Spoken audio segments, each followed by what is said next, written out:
Em nome do Pai, do Filho e do Espírito Santo. Amém. Hoje estamos no primeiro domingo da Quaresma e hoje, devido ao título, nós teremos duas explicações, uma histórica e uma espiritual do Evangelho e também da Epístola. Vamos à parte histórica. Hoje a Igreja Ortodoxa, ela comemora o triunfo da ortodoxia. O triunfo da ortodoxia se dá com a volta dos ícones que haviam sido retirados pelos imperadores bizantinos, que eram iconoclastas. O que significa iconoclastas? Contra os ícones. Então, houve alguns imperadores e imperatrizes que retiraram da igreja os ícones, dizendo que era uma adoração errada, era uma adoração pecaminosa. Só que, por que foi restituído no último concílio, que foi o segundo concílio de Nicéia, em 700 e pouco? Vou explicar para vocês. O primeiro ícone, o próprio Cristo fez. Mas como assim ele fez? Chegou o emissário de um rei, está no Evangelho, podemos lá ler. E Jesus pegou um pedaço de linho e passou no rosto, encostou no rosto. E nisso a face do Cristo se pôs naquele pedaço de pano, naquele pedaço de linho. Então, a partir deste momento é que existiu a veneração deste objeto chamado ícone, objeto este chamado santificado, e por aí foi feito de forma que nós não adoramos a imagem em si, mas sim o que ela representa. Então, por isso, não é pecado, porque nós não estamos adorando falsos deuses, outras imagens. Outra característica que é importante colocar, e que poucos sabem, só aqueles que estudaram um pouco de iconografia, é que os santos padres lá do Monte Athos, que são os maiores iconógrafos do mundo, dizem o seguinte, que a iconografia é da forma que é porque ela é em 2D. E ela se transforma em 3D através da nossa oração. Mas o que isso significa? O ícone, ele cria forma quando você reza através dele para Deus. Então, existe uma canalização de energia, de força divina através do ícone. Tanto é que nós temos grandes milagres dos ícones. Por exemplo, este próprio ícone da Nossa Senhora de Portaitza, iconografia de Iveron, do monastério de Iveron, no Monte Athos. Lá, este ícone, o verdadeiro, esta é uma cópia, ele verte um óleo dele. E esse óleo é um óleo que faz milagres nas pessoas, cura de diversas doenças. Expulsa demônios e por aí vai. Temos outro exemplo de São Nicolau de Myra, que também verte também esse bálsamo, esse óleo. Portanto, o ícone, por isso que hoje eu pedi, tragam os seus ícones para que nós possamos abençoar os ícones, para que eles sejam objetos santificados. Para um objeto ser santificado tem que haver uma oração para ele. E existe uma unção com o Santo Mirono, que dá a graça do Espírito Santo àquele objeto, para que ele seja canal de graça, canal de bênção na sua casa, no seu carro, estando com você na sua carteira ou na sua bolsa. Então, essa é a função do ícone na Igreja Ortodoxa. É uma das, né? Outra função é que quando nós colocamos um santo, que ele foi santificado pela sua vida e que ele faz milagres, e nós fazemos o ícone deste santo, desse ser humano, como por exemplo o meu próprio patrono, São Nectários, São Paísios e tantos outros, que são santos modernos, são santos do último século, das últimas décadas. Por que fazemos ainda ícones deles? e não fotos? Primeiro, pela tradição. E segundo, porque a iconografia, quando ela é feita, o iconógrafo, ele vai rezando. Tem toda uma técnica espiritual para ser feito. Não é simplesmente pintar o ícone, desenhar o ícone. Por isso que nós falamos iconografar. Bom, para finalizar essa parte histórica e tudo mais sobre os ícones, é importante dizer o seguinte, que também nós temos os ícones. Por quê? Para nós lembrarmos da boa vontade, do caminho correto que aquela pessoa seguiu e seguirmos de exemplos. Os ícones são exemplos. Então, nós temos que ler a história do santo, saber o que ele fez, o que ele não fez e aproveitar isso para nós, para que nós sejamos, como eu li outro dia no Instagram, a melhor versão de nós. Então, vamos usar esses exemplos porque é importante. Bom, resumida essa parte da festa de hoje, vamos à epístola e o evangelho. Resumindo as necessidades e tudo mais do evangelho, é interessante nós colocarmos da seguinte forma: a procura, a necessidade do Cristo. Eu costumo dizer, ora, Deus é Deus, comigo ou semigo, né? Comigo ou semigo. Mas Deus é Deus. Quem precisa de Deus? Sou eu. Quem é a criação de Deus? Sou eu. Então eu preciso de Deus. Bom, nós nesse primeiro domingo da Quaresma, nesse momento de reflexão, nós temos que entender o quê? E viver isso. Nós, como eu costumo dizer, temos que ser cristãos não de carteirinha, mas cristãos que vivem a ortodoxia, vivem a verdade da palavra do Senhor Deus, vivem um caminho reto, um caminho estreito, um caminho onde o jugo é leve, mas o amor é grande. Então, se nós lermos em Hebreus, o que foi lido hoje, ou no próprio Evangelho de João, que é magnífico como sempre, o que eles estão procurando? A sabedoria do Senhor Jesus, a graça do Senhor Jesus, o favor do Senhor Jesus. Hoje, como Jesus está à direita do Pai, como nós lemos no credo, quem nos está consolando? O Espírito Santo. E através do Espírito Santo é que nós temos essa comunhão com Deus, temos a diferença com Deus.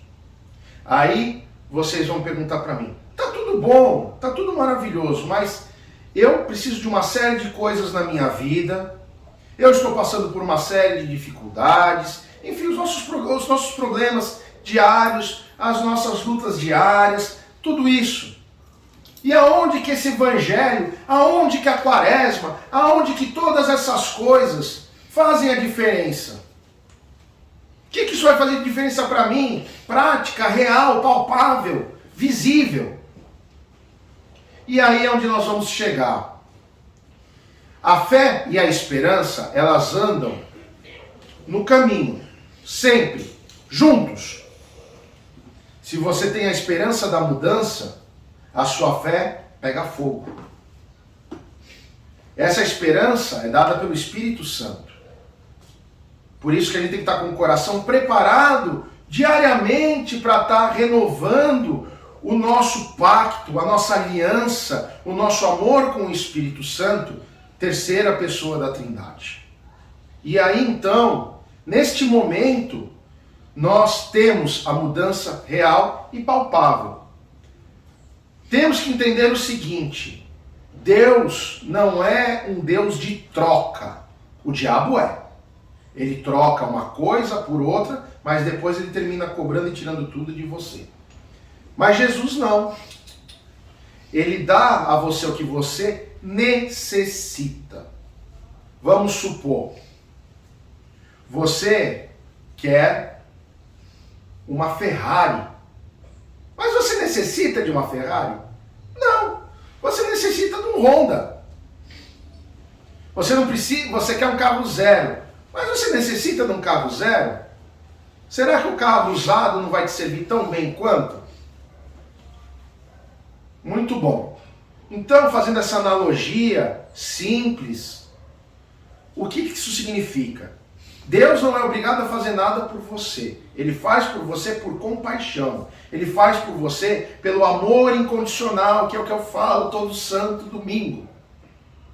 Então, entendam, nós estamos aqui por obra e graça do Senhor Jesus. Nós vivemos pelo milagre da vida que Jesus nos dá. E por aí vai.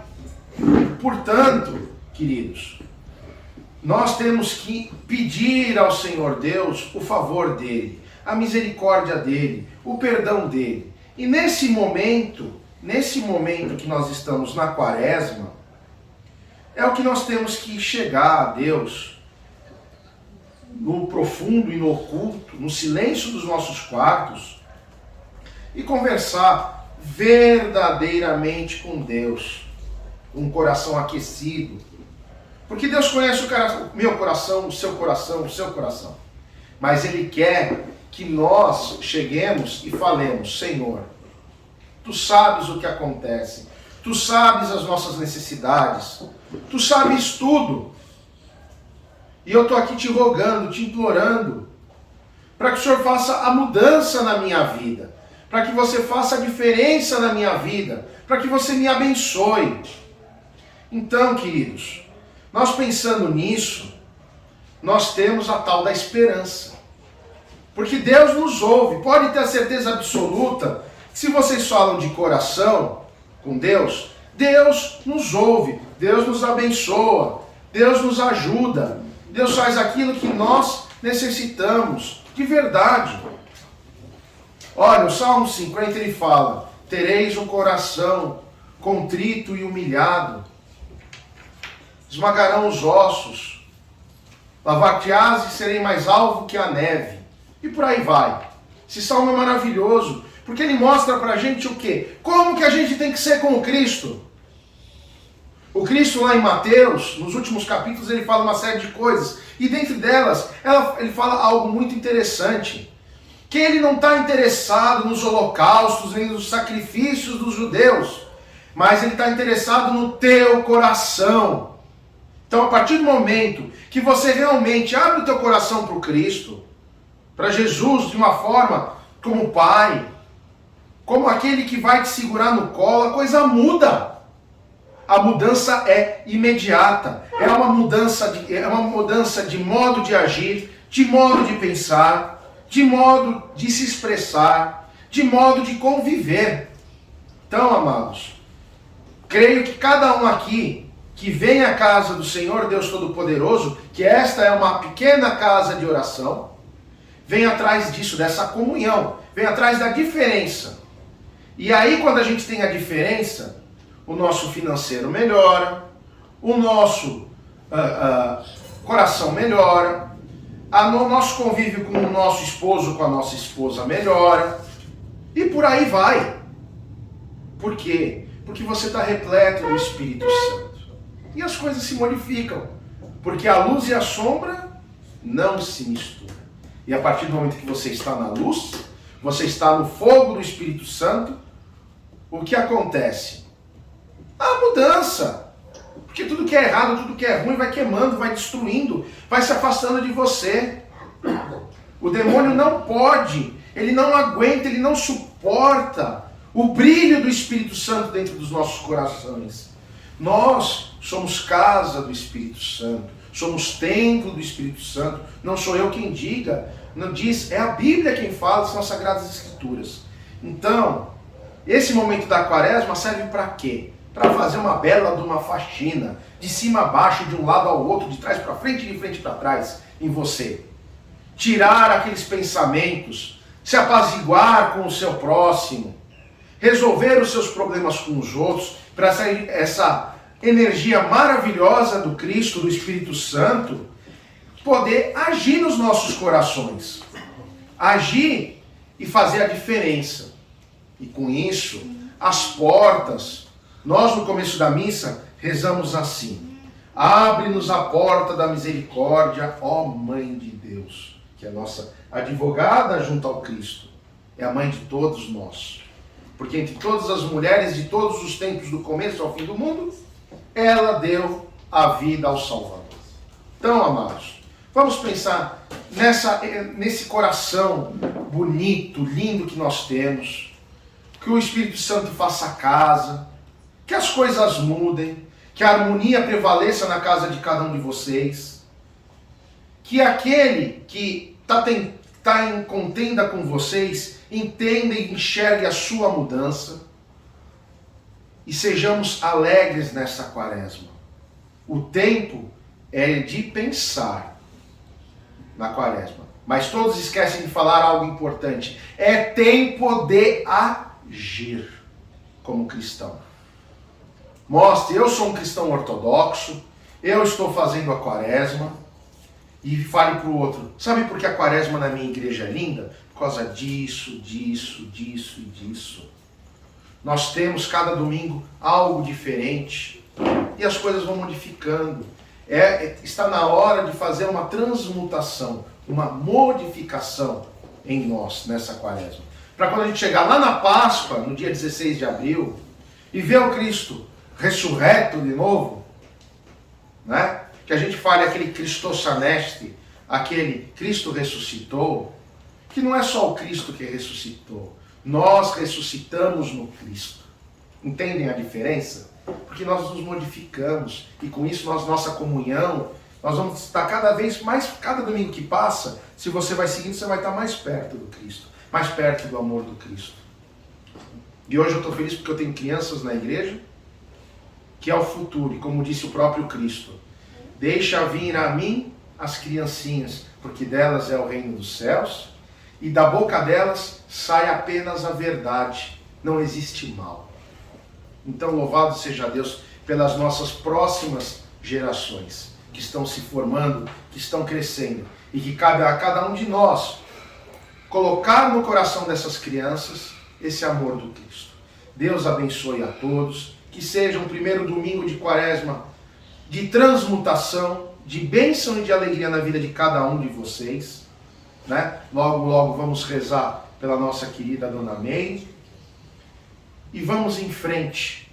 Vamos em frente. Também que peçamos a misericórdia de Deus pela vida de todos aqueles gregos que infelizmente morreram no acidente do trem, lá na Grécia. Mas lembrando que esta vida é passageira e mesmo no meio da tristeza, da perda, de não ter mais o nosso ente querido, temos que pensar o seguinte: ele estará no seio de Abraão, no lugar dos justos, onde não há sofrimento, nem dor, nem humilhação.